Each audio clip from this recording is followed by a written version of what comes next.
Welcome to Warhammer General Tactics. In this video, we'll be taking a look at the Seraphon battle traits, Lords of Space and Time, and Celestial Conjuration. General Tactics. Doing something a little bit different in this episode. This video will cover a general aspect of the Seraphon force in Age of Sigmar, Celestial Conjuration, and Lords of Space and Time. Both abilities come from the Seraphon Allegiance abilities, more specifically, their battle traits. I'm grouping these two abilities together because they are really what makes Seraphon somewhat unique. Tactically, they have similar applications. Both abilities serve to transport the Lizardmen exactly where you need them on the table, leading to some aggressive and mobile tactics. Let's start with Lords of Space and Time, an ability used in the hero phase to redeploy a friendly Seraphon unit more than 9 inches away from the enemy. It works by selecting a unit and rolling on a chart. On a 1 or 2, the unit cannot move or charge during that turn, making this maneuver somewhat risky. On a roll of 3 or 4, the unit undergoes spatial displacement, meaning the unit is removed from the table and immediately placed over 9 inches from an enemy, but the Seraphon unit cannot move. On a 5 or 6, the unit is redeployed just like spatial displacement, but is allowed to move now. Placing a unit more than 9 inches away from an enemy is a common feature to Age of Sigmar and Warhammer 40k.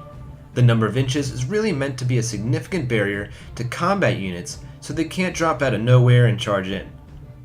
Since the average roll of 2 dice is 7, this charge is statistically unlikely.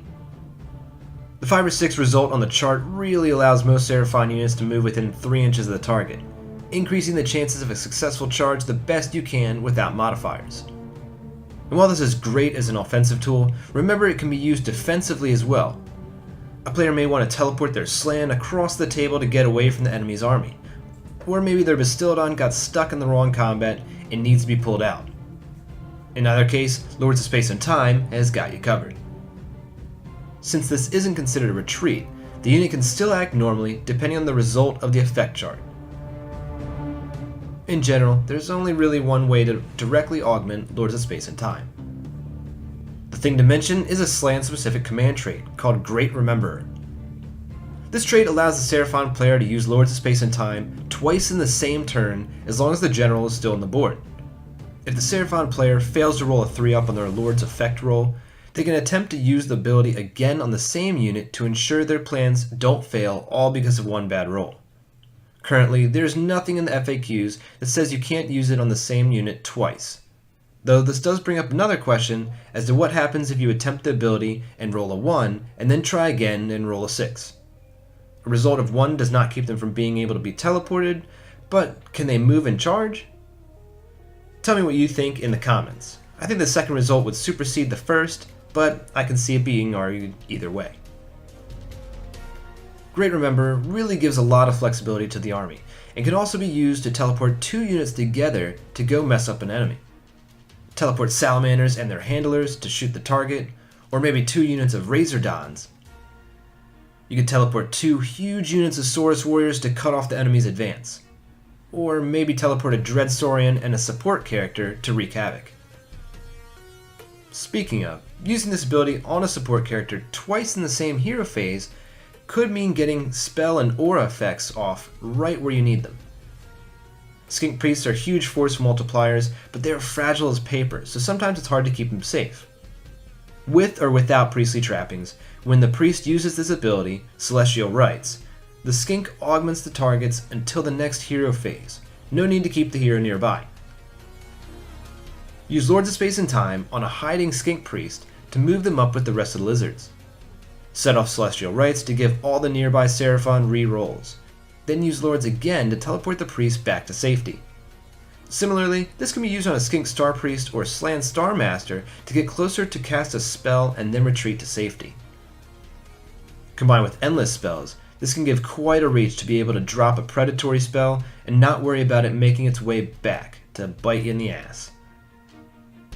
Pairing the Slan Star Master with any of the appropriate skink heroes allows the Slan to channel spells through the model.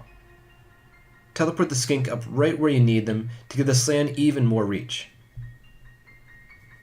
Repositioning support characters, even without Great Remember, is a great use of the ability. Getting a source hero where it needs to be for the most effective use of their command ability can be important. Not only this, but Lords of Space and Time will move the Astaroth Bear even if you plant the model's banner, as well as a model atop a Balewind Vortex. Now, on to the next portion of the art, Celestial Conjuration, otherwise known as summoning. Celestial Conjuration is used to summon new units onto the board while spending a resource called Celestial Conjuration Points. This works much like Lords of Space and Time in that the Seraphon unit being affected can be placed more than 9 inches away from an enemy unit. There are a few ways to gain Conjuration points, and all revolve around 2 models, the Slan Starmaster and the Saurus Astaroth Bear. A Seraphon player can elect to sacrifice casting any of the Slan spells to gain 3 points for each spell sacrificed in this way.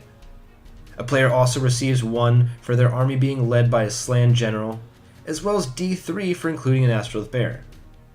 The points can be spent at the end of the movement phase to set up a new Seraphon unit wholly within 12 inches of a friendly Slan or Astaroth Bear, and more than 9 inches from an enemy. Basically, the units are purchased in increments of 6 points, starting with things like skinks and artillery lizards. At 12, you're getting infantry source characters as well as source units. 18 sees special units like Croxagore and the Skink Starseer, while 24 brings out our big beasties like Bastillodons and Carnosaurs. The Dreadsaurian even has a bargain price of 40 Conjuration points. Looking at the chart, every Celestial Conjuration point is roughly equivalent to 10 points of an army, 6 Conjuration points for 60 points of Skinks, and 12 Conjuration points for 100 points worth of Saurus Warriors. If you do some simple math, you can see which units are more efficient army points wise for each Conjuration point. I initially looked at this and said, okay, just keep spewing out Salamanders and Razordons, but this is actually less point efficient than saving up for the Bastillodon. Not saying spewing Razordons isn't effective when you need them, but 24 Conjuration points worth of Razordons is getting you 160 army points worth of units. On the other hand, 24 Conjuration points spent on a Bastillodon gives you a unit worth 280 army points. Which unit you choose will largely be situational, but remember this during the game as well as while making your list. Maybe you don't want to include your Bastillodon in your army because you could more effectively summon it. There are a few ways of augmenting Celestial Conjuration. While including the Astaroth Bear for the added D3 is important, the Slan is obviously doing the heavy lifting. Each spell they sacrifice is 3 points, and a generic Slan can cast 3 spells, while Lord Croak can cast 4. Through the use of endless spells, we can pump it up even more. Chronomatic Cogs can be used to slow down time and give the Slan an extra casting attempt. The Balewind Vortex can also be used to grant the same effect.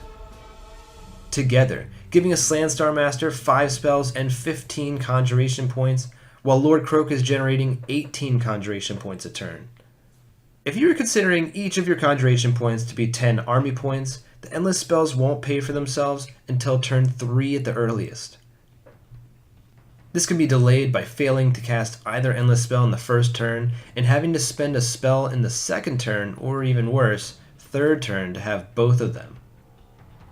Luckily, they both also provide other benefits, and your trusty Astaroth Bear will be increasing the casting attempts.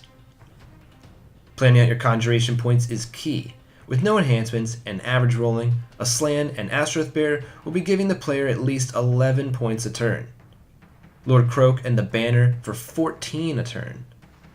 But throw in the 2 endless spells, and Croak and the Astaroth Bear pump out at least 20 Conjuration points a turn, meaning Lord Croak could be summoning 20 Saurus Warriors in each of their movement phases.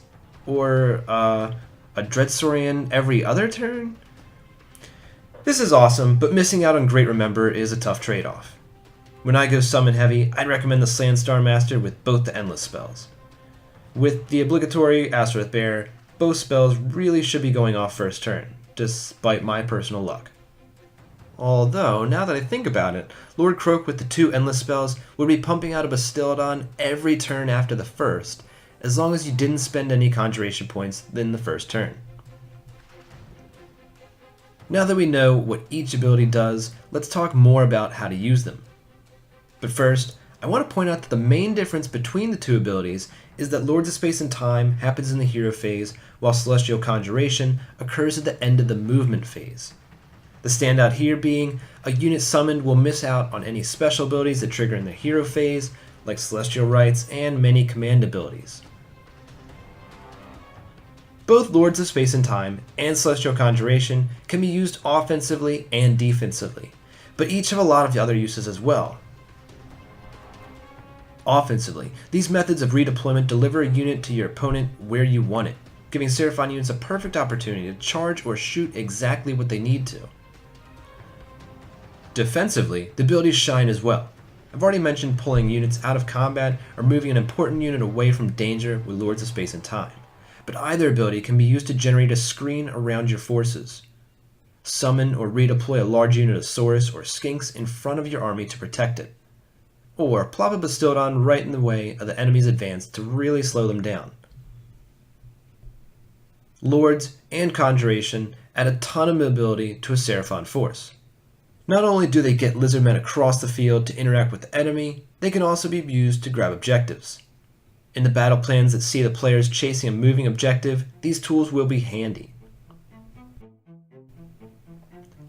After discussing how to use the two battle trait abilities, we can talk more about how to indirectly augment them, as well as some units that synergize well. In general, I like to choose units that can be activated the turn they are summoned or redeployed. I don't like to rely on a 9-inch charge, so this means taking shooty lizards. I tend to lean that way to begin with my Seraphon army, but these abilities seem to further reward ranged lizardmen armies. This means for me, the main units are Bastildon, Razordons, and Salamanders. Lords of Space and Time is also pretty useful used on the Slans, Astaroth Bear, and other support characters. If you decide to go more combat heavy, I'd recommend shoving as many units in the enemy's face at once to A. Give them target saturation, and B. Give yourself multiple chances to make a successful charge. Maybe use Lords to bring up 2 Carnosaurs or Dreadsaurians, and then summon in another one. Have the rest of the force running as fast as possible to keep up. With this kind of tactic, the Seraphon player can create a sort of blitz after gathering up enough Conjuration points. Abilities that augment charges come in handy here. The Skink Priest allows the player to reroll charge rolls, and don't forget the generic command ability Forward to Victory for the same effect. Speaking of command abilities, the Saurus Old Blood has an ability that could be used with a Saurus unit redeployed through Lords. While it doesn't augment their charge, it would give them an extra 3-inch move in the hero phase to get that much closer to the enemy. To be honest, I'm having trouble figuring out which command abilities stack and which ones don't, but the way it's worded, it seems like the Old Blood stacks, meaning a unit could be moved multiple times with this one. Correct me if I'm wrong in the comments. I'm going to also have to mention one of the Slant Star Master's constellation effects that increases Seraphon charge rolls by 1. And mentioned before, the Chronomatic Cogs, which can be kicked into high gear to speed up time to increase charges by 2 inches. With Cogs and the Slans constellation, now you can start relying on your charges getting off. And also, I don't know how effective it would be, but the Troglodon has sort of funny synergy with these abilities. If the enemy leaves a hole in their screen to a unit like a support character or even shooting unit that you want to tie up, you could summon in a Troglodon. Shoot it at the unit, provided you do a wound, the Troglodon would be plus 6 to charge, meaning they would just have to roll a 3 if they were 9 inches away. As long as the Troglodon is within 12 inches of an enemy, they can still try to charge their target, and they'd have an average charge roll of 13 freaking inches. And one more thing I guess I shouldn't forget, the Firelance Star Host, charging the Knights in plus 6 inches total with the buffs mentioned before. In the end, any unit is helped quite a bit by Lords of Space and Time and Celestial Conjuration. The extra mobility and versatility they add really makes Seraphon pretty unique. Even just using it to move skinks around to objectives is a worthwhile endeavor. Mastering these tools is an important aspect to mastering a Seraphon army, and their possibilities are near limitless. Be sure to subscribe and check out the Seraphon War Scroll Review playlist for more videos on specific lizard units. The channel has plenty of non-Seraphon AOS content as well, so please look for what you like, and if you'd like me to review units that I haven't yet, please let me know in the comments. And as always, thanks for watching.